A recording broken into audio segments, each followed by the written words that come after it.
할렐루야. 한 주간도 주님 안에서 평안하셨습니까? 네, 오늘은 대림주일로 예배를 드립니다. 대림주일은요, 우리 예수님의 오심을 기다리는 주일입니다. 보통 4주 정도 하는데요. 저희는 한 주만 하게 됐습니다. 그러나 특별히 오늘 이 말씀을 통해서 하나님의 크신 은혜가 여러분들에게 충만히 임하기를 간절히 축복합니다. 할렐루야. 네, 오늘 말씀을 함께 읽겠습니다. 오늘 말씀은요, 누가복음 3장 1절에서 6절입니다. 한 목소리로 읽겠습니다. 시작. 디베레오 황제가 왕위에 오른 지 15째 해에 곧 본디오 빌라도가 총독으로 유대를 통치하고 헤롯이 분봉왕으로 갈릴리를 다스리고 그의 동생 빌립이 분봉왕으로 이두레와 드라고니 지방을 다스리고 루사니아가 분봉왕으로 아빌레네를 다스리고 안나스와 가야바가 대제사장으로 있을 때 하나님의 말씀이 광야에 있는 사가랴의 아들 요한에게 내렸다. 요한은 요단강 주변 온 지역을 찾아가서 죄사함을 받게 하는 회개의 세례를 선포하였다. 그것은 이사야의 예언서에 적혀 있는 대로였다. 광야에서 외치는 이의 소리가 있다. 너희는 주님의 길을 예비하고 그 길을 곧게 하여라. 모든 골짜기를 메우고 모든 산과 언덕은 평평하게 하고 굽은 것은 곧게 하고 험한 길은 평탄하게 해야 할 것이니 모든 사람이 하나님의 구원을 보게 될 것이다. 아멘. 사랑하는 성도 여러분, 예수님의 성탄이 다가오고 있습니다. 여러분들은 지금 성탄을 어떻게 준비하고 계신가요? 혹시 이런 것들로 준비하고 있지는 않습니까? 약속을 잡고 또 선물도 사고 또 집을 꾸미는 등 연말 분위기를 기다리면서 말이죠. 물론 이런 것들 자체가 나쁜 것들은 아닙니다. 성탄은 분명 기쁨의 날입니다. 그렇죠? 그런데 이 시간 한 가지 정말 중요한 질문을 여러분들에게 드리고 싶습니다. 우리는 성탄을 준비하고 있지만 정작 예수님을 맞이할 준비는 하고 있는가? 요즘 성탄은요, 너무 익숙한 축제가 돼버렸어요. 마치 주인공이 없는 영화처럼 또 패티 없는 햄버거처럼. 여러분들 패티 없는 햄버거 좋아하시나요? 분위기는 가득한데 정작 예수님은 중심에서 밀려난 성탄이 돼버렸습니다. 사람들은요, 크리스마스 음악도 듣고 또 영화도 보고 데이트와 선물을 준비하지만 왜 예수님이 오셨는지, 그분이 누구신지 깊이 생각하지 않은 채 성탄을 보내곤 합니다. 그런데 여러분, 성경을 보면요, 하나님은요, 성탄을 그렇게 준비하시지 않으셨어요. 하나님은 이제 곧 예수님이 너에게 갈 것이니 즐기고 마음껏 축하하라 라고 먼저 말씀하시지 않으셨다는 것입니다. 오히려 하나님은요, 예수님이 오시기 전에 먼저 한 사람을 보내셨습니다. 그리고 그 한 사람의 입을 통해 한 가지 메시지를 외치게 하셨습니다. 그것은 바로 주님의 길을 예비하라. 하나님은 분위기를 먼저 준비하지 않으셨어요. 축제를 먼저 준비하게 하지 않으셨어요. 하나님은 주님이 오실 길을 먼저 준비하게 하셨습니다. 그래서 오늘 우리가 함께 나누고자 하는 말씀의 제목은 이것입니다. 주님의 길을 예비하라. 우리 옆 사람과 이렇게 한번 이야기해 볼까요? 주님의 길을 예비합시다. 아멘. 이제 본문을 통해서 하나님께서 성탄을 어떻게 준비하셨는지, 또 우리가 어떻게 예수님이 오시는 길을 예비해야 하는지를 함께 살펴보겠습니다. 먼저 하나님은 성탄을 어떻게 준비하셨는가? 하나님은 예수님을 이 땅에 보내실 때 아무 준비 없이 보내시지 않으셨어요. 하나님은 먼저 예수님이 오시는 길을 만드셨습니다. 오늘 우리가 다 함께 1절과 3절 말씀을 읽도록 하겠습니다. 시작. 디베르 황제가 왕위에 오른 지 15째 해에 곧 본디오 빌라도가 총독으로 유대를 통치하고 헤롯이 분봉왕으로 갈릴리를 다스리고 그의 동생 빌립이 분봉왕으로 이두레와 드라고니 지방을 다스리고 루사니아가 분봉왕으로 아빌레네를 다스리고 안나스와 가야바가 대제사장으로 있을 때 하나님의 말씀이 광야에 있는 사가랴의 아들 요한에게 내렸다. 요한은 요단강 주변 온 지역을 찾아가서 죄사함을 받게 하는 회개의 세례를 선포하였다. 성도 여러분, 이 본문을 읽으면 가장 먼저 무엇이 느껴지시나요? 네, 그렇죠. 이름이 너무 많이 나옵니다. 황제, 총독, 또 왕, 대제사장까지 줄줄이 등장합니다. 그러면 누가는 왜 이렇게 많은 이름들을 나열했을까요? 단순히 연대를 기록하기 위함일까요? 아닙니다.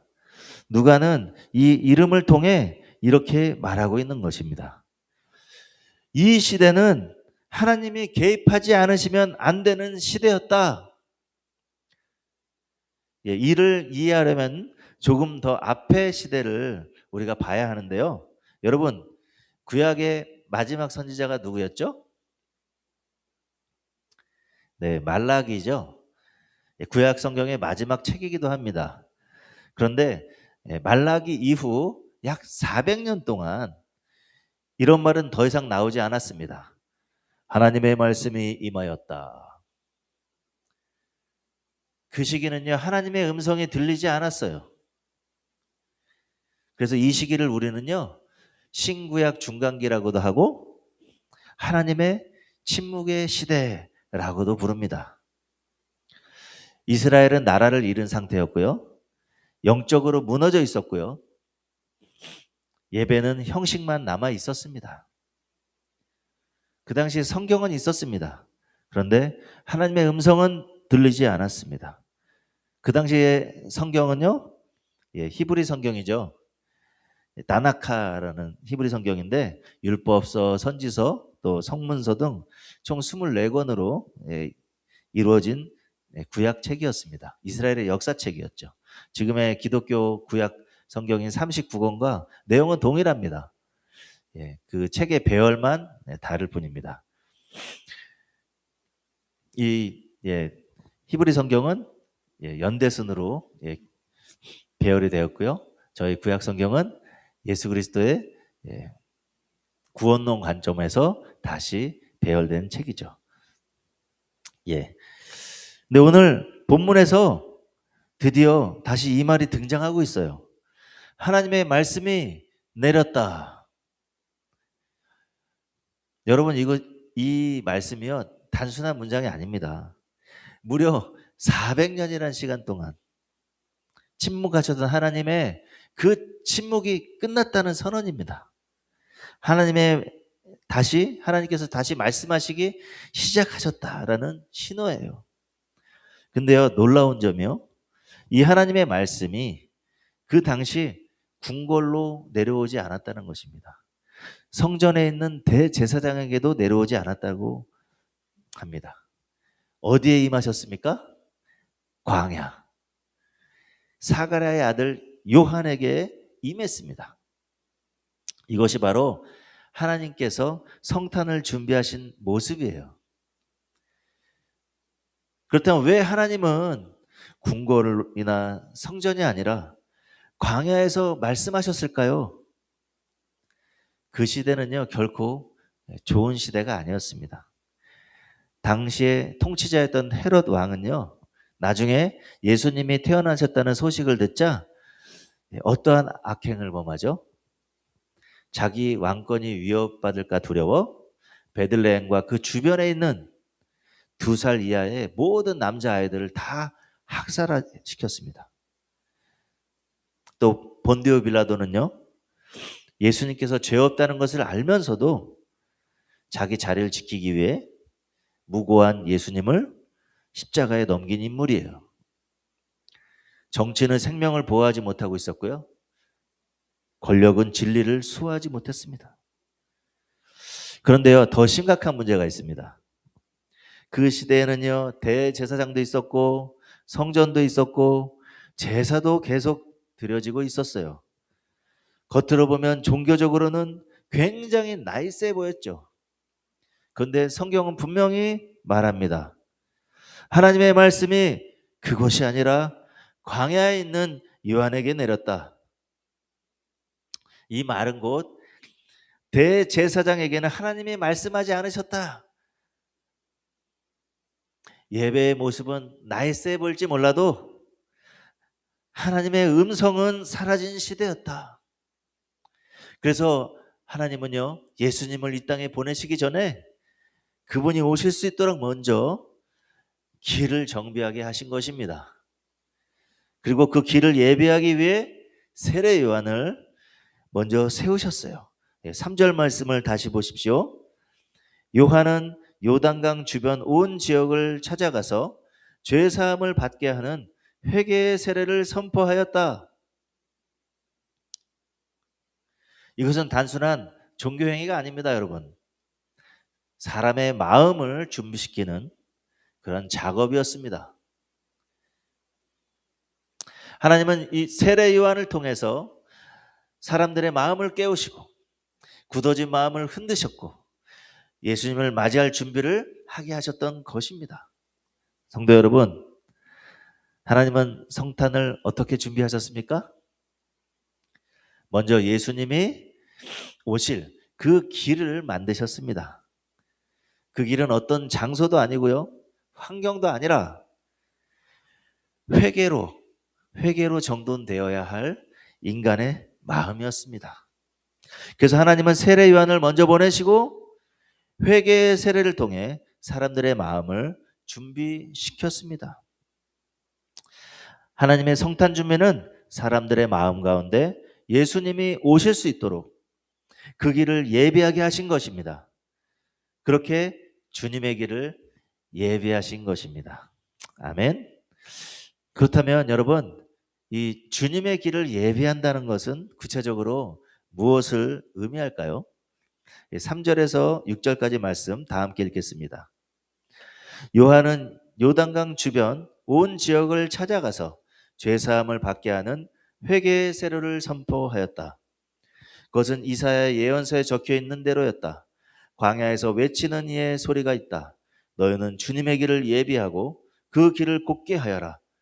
모든 골짜기는 메우고 모든 산과 언덕은 평평하게 하고 굽은 것은 곧게 하고 험한 길은 평탄하게 해야 할 것이니 모든 사람이 하나님의 구원을 보게 될 것이다. 아멘. 세례 요한은 이사야의 예언을 인용해서 이렇게 외칩니다. 너희는 주님의 길을 예비하라. 성도 여러분, 이 말씀은요, 도로 공사하는 이야기가 아닙니다. 우리의 마음을 공사하는 이야기입니다. 여기서 말하는 길은 단순한 공간이 아니라 우리의 삶, 마음의 상태를 의미합니다. 그래서 주님의 길을 예비하라고 말씀하시면서 사람의 마음 상태를 이렇게 표현했어요. 골짜기 같은 마음, 산과 언덕 같은 마음, 굽은 마음, 험한 마음. 여러분, 이런 것들은요, 어떤 특별한 사람의 이야기가 아니라 사실 바로 우리 안에 있는 마음의 모습들입니다. 하나씩 살펴보겠습니다. 먼저 골짜기 같은 마음입니다. 절망과 포기의 마음이에요. 나는 안 돼. 내 인생 끝났어. 하나님이 나 같은 사람 보실까? 이런 마음입니다. 두 번째로 산과 언덕 같은 마음이에요. 이것은요, 교만한 마음을 가리킵니다. 나는 문제 없어. 굳이 예수님이 필요할까? 세 번째는요, 굽은 길과 같은 이 마음은요, 굽은 마음은 말과 삶이 다른 신앙, 위선적인 삶을 말해요. 입으로는 믿는다고 하지만 삶의 방향은 전혀 바뀌지 않은 모습이죠. 그리고 마지막으로 험한 마음은 길은 미움을 말해요. 분노고요. 용서하지 못하는 마음들입니다. 여러분, 절망, 교만, 그리고 위선, 미움, 분노가 가득 찬 마음에 예수님이 오실 수 있겠습니까? 그래서 요한은요, 주님의 길을 예비하기 위해 한 가지를 외쳤어요. 회개입니다. 여러분, 회개란 무엇입니까? 단순히 입술로만 잘못했습니다라고 말하는 것이 회개입니까? 회개는요, 삶의 방향을 바꾸는 거예요. 잘못 가던 길을 멈추고 돌아서는 거예요. 내가 주인이던 자리에서 내려오는 겁니다. 그래서 예수님도요, 공생의 사역을 시작하면서 하신 첫 설교, 첫 메시지가 무엇이었습니까? 마가복음 1장 5절에 회개하고 복음을 믿으라. 회개를 외치셨어요. 가장 먼저. 회개는요, 복음으로 들어가는 문이에요. 회개는 예수님을 맞이하는 준비입니다. 근데 여러분, 여기서 중요한 균형이 한 가지 있어요. 회개 자체가 구원이 아닙니다. 착각하시면 안 됩니다. 회개는요, 구원에 이르는 길을 닦는 작업 일이에요. 오직 구원은 우리의 결심으로 되지 않고요. 회개의 깊이로 결정되지도 않고요.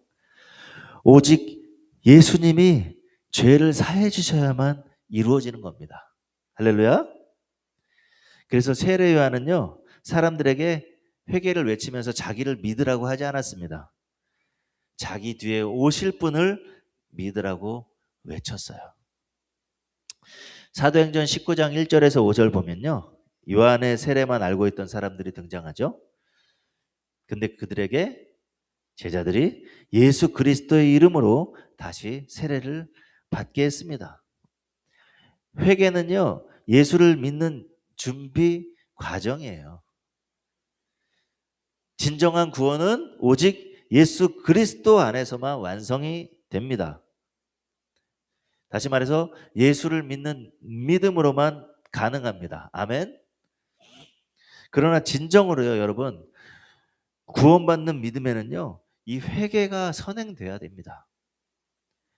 회개를 통해서요, 먼저 골짜기 같은 마음, 산과 언덕 같은 마음, 굽은 마음, 험한 마음을 제거하고 참 구세주요, 주인 되신 예수님을 믿음으로 믿고 영접해야 되는 겁니다.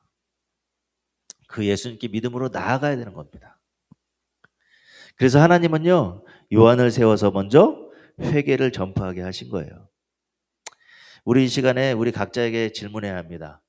나는 진정으로 회개했는가? 내 삶의 방향을 바꾸었는가? 나는 예수님을 아는 사람인가? 아니면 예수님을 주인으로 모신 사람인가? 성도 여러분, 성탄 준비는요, 분위기가 아니라 마음이에요.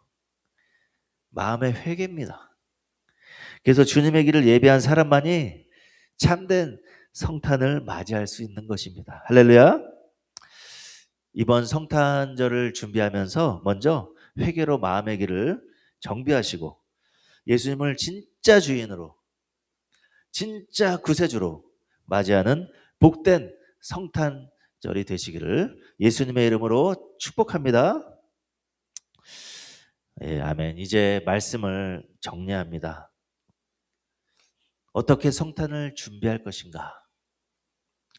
하나님은요, 성탄을 준비하시기 위해서 먼저 예수님이 오실 길을 예비하시고 준비했습니다. 그래서 광야에 있는 세례 요한을 세우시고 회개의 메시지를 전파하셨습니다. 우리는요, 이 회개를 통해 예수님이 오시는 길을 정비해야 합니다. 골짜기 같은 마음, 산과 언덕 같은 마음, 굽은 마음, 험한 마음을 제거해야 됩니다. 절망, 교만, 위선, 그리고 미움들을 버려야 합니다. 그래서 예수님을 다시 우리의 삶의 주인으로 모셔야 합니다. 여러분, 제가 말씀드렸지만 회개는 절대 구원이 아닙니다. 그러나 회개는 우리를 예수님께로 데려가요. 예수님은 이 회개하는 죄인을 정죄하러 오신 분이 아니세요. 구원하시기 위해 오신 구주십니다. 할렐루야. 우리가 회개하고 예수님 믿을 때요, 우리는 하나님의 구원을 보게 될 겁니다. 오늘 6절 말씀처럼 모든 사람이 하나님의 구원을 보게 될 것이다. 이 시간 우리 각자에게 물어봅시다. 나는 지금 성탄을 정말 잘 준비하고 있는가? 예수님이 오실 자리가 내 마음에 잘 준비되어 있는가? 그리고 결단합시다. 이번 성탄은 분위기로 지나가지 않겠습니다. 이번 성탄은 정돈된 마음으로 맞이하겠습니다. 주님의 길을 예배하겠습니다. 그래서 복된 성탄을 맞이하겠습니다. 사랑하는 성도 여러분, 우리 다 함께 정말 마음을 다해서 주님을 맞이합시다. 그래서 먼저 우리의 마음을 정돈하고 우리의 삶의 방향을 점검합시다. 그래서 우리가 혹시 그 주인의 자리에 우리가 앉아있는 영역이 있다면, 우리의 그런 감정의 상태가 있다면 이 한 주 동안 정말 회개의 은혜를 가운데서 그 모든 굽어지고 삐뚤어지고 높아지고 험한 그 마음들을 다 제거하고 정말 왕 대신, 정말 구주 대신, 정말 주인 대신 우리 예수님이 우리 마음 가운데 좌정할 수 있도록, 우리 삶 가운데 통치할 수 있도록 그러한 복된 성탄절이 되시기를 간절히 축복합니다. 할렐루야. 우리 이 시간에 말씀을 생각하시면서 다 함께 기도할 텐데요. 두 가지를 놓고 기도합시다. 먼저 개인을 위해서 기도합니다. 내 삶에 예수님이 오시는 길을 방해하는 마음들을 깨닫게 하여 주십시오. 진정한 회개를 통해 그것들이 제거되게 해 주시옵소서. 성령님의 도움이 필요합니다. 성령님, 내 마음을 조명하여 주시옵소서. 주의 말씀으로 조명하여 주시옵소서. 그래서 진정한 회개로 깨끗게 하여 주시옵소서. 그래서 다시금 예수님을 온전히 믿는 사람이 되게 해 주시옵소서. 두 번째로 교회를 위해서 기도합니다. 정말 우리 교회에 주신 부르심, 예배하고 전도하는 하나님 나라 공동체로 이 신촌 땅에 세워지게 해 주시고, 예수님이 이 땅에 오시는, 예수님의 구원이 이 땅에 오시도록 그 길을 예배하고 준비하는 이 공동체가 되게 해 주시옵소서. 그래서 날마다 하나님의 구원을 보게 하시고 하나님의 구원의 역사가 나타나는, 주의 복음을 통해 주님의 구원의 역사가 나타나는 이 공동체가 되게 해 주시옵소서. 우리 다 함께 통성으로 기도하시겠습니다.